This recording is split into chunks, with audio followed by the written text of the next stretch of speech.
Olá, interessados na homeopatia.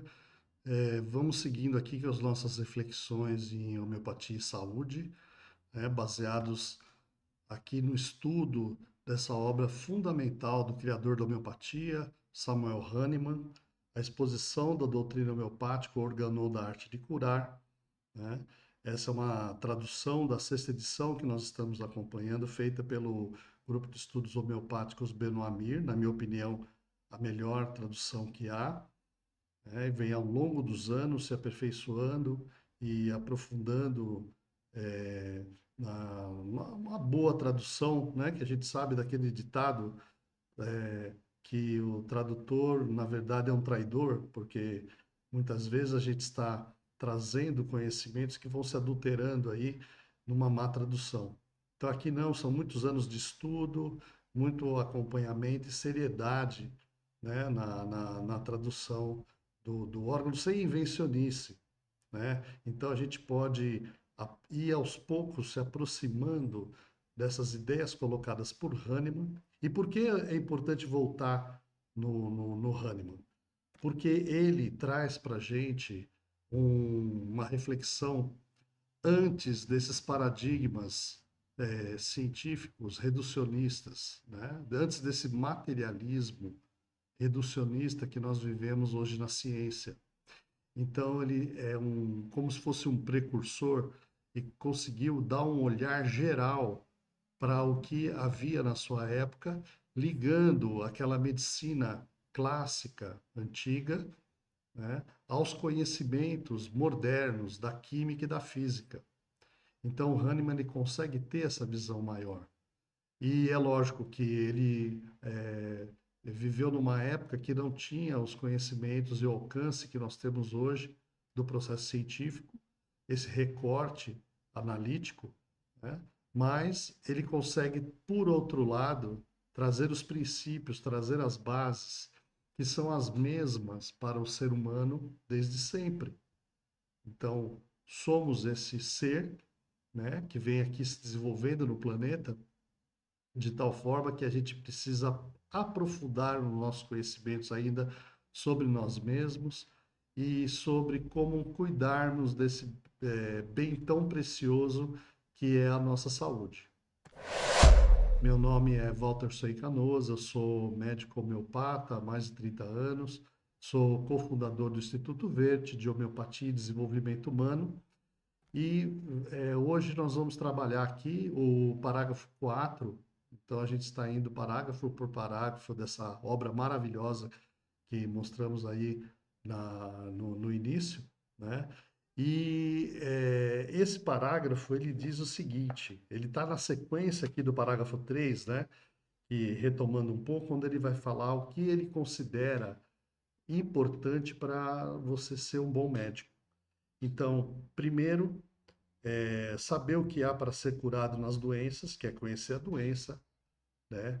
Com que a gente está trabalhando, né? Quando estamos ali de frente com aquela totalidade daquele indivíduo, né? O que é curativo também nos medicamentos, ou seja, o conhecimento das virtudes medicinais. Adaptar as duas coisas de uma forma conveniente. Então, é a parte mais artística de acertar o medicamento correto, a dose certa, o período a ser usado, né? E também conhecer os obstáculos e saber removê-los, para que a cura possa ser durável. Então, ele vai dar continuidade agora, né? Falando que o médico também é, ao mesmo tempo, um conservador da saúde, se conhece as coisas que a perturbam e causam e mantêm a doença e sabe afastá-las do homem são. Então aqui tem um conceito da medicina preventiva.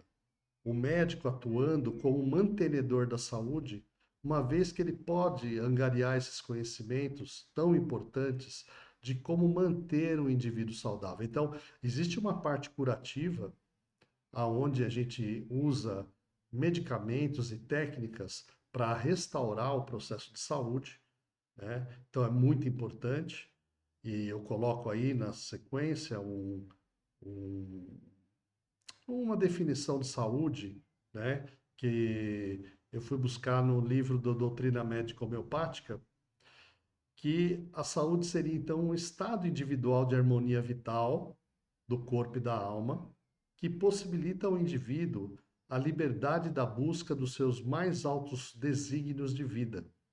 Então, um conceito bem amplo de uma harmonia vital, né, que inclui não só o nosso bem-estar físico e mental, mas também essa harmonização com a nossa vida, com aquilo que a gente busca no mundo e com a nossa finalidade nesse mundo. Então é bem profundo, bem filosófico. Porém, se o médico não tem, não sabe para onde ele está indo, como ele pode ser um bom condutor? Então, os médicos têm que estar aptos a discutir essa abordagem dos mais altos desígnios de vida com os seus pacientes, com aquele indivíduo. Então, tem algo da singularidade do indivíduo, né, da sua questão pessoal, né, a sua pessoalidade enquanto ser vivente aqui nesse momento, que é preciso estar livre, que a pessoa humana possa exercer aquilo que ela possa ser ela mesma, vamos dizer, né? Então é bem grande, né? Um parágrafo curtinho aí, né? Mas que a gente, é, se tentar entender o que que é então esse tal do homem-são, nós vamos chegar à conclusão, né? E isso a gente vai analisar nos parágrafos subsequentes, né? Até o final da obra, é, que é aquela situação de harmonia vital, né?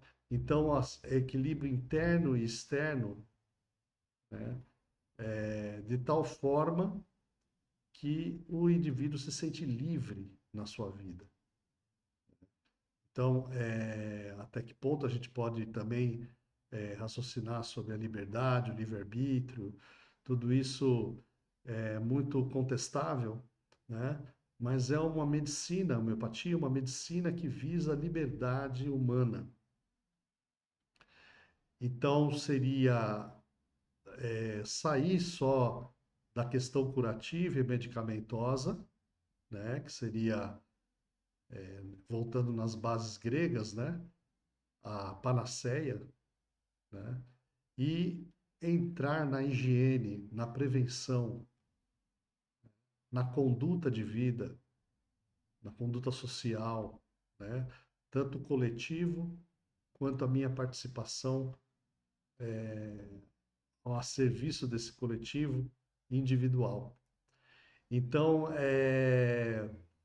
nesse contexto, que seria importante para o médico conhecer, principalmente para a prevenção, aqueles casos aonde não é muito claro o que está acontecendo, que é a maioria. Porque a gente tem os indivíduos, vamos dizer, os homozigotos, né? Aqueles que têm a predisposição total àquele tipo de adoecimento, que vão dar aqueles quadros clássicos das doenças. Porém, a maior parte dos indivíduos vai ter formas de variados graus ou até mesmo frustras da doença. Então, vão dar um trabalho para que se chegue na profundidade da cura e também que se chegue na prevenção também total, porque a gente tem que ter esse conhecimento dessa maioria de pacientes, né? Que a gente pode chamar dos heterozigotos, né? Que são aqueles que trazem em si a predisposição para o adoecimento, mas não vão ter aquela manifestação florida, né? Que qualquer um dá o diagnóstico, né? Então, a maior parte dos casos são casos que exigem um acompanhamento, que exigem um conhecimento da totalidade daquele indivíduo. E, ao mesmo tempo que o homeopata vai acompanhando seu paciente, ele vai também junto fazendo uma jornada, um caminho. Então, é muito importante para o médico trilhar o seu próprio caminho.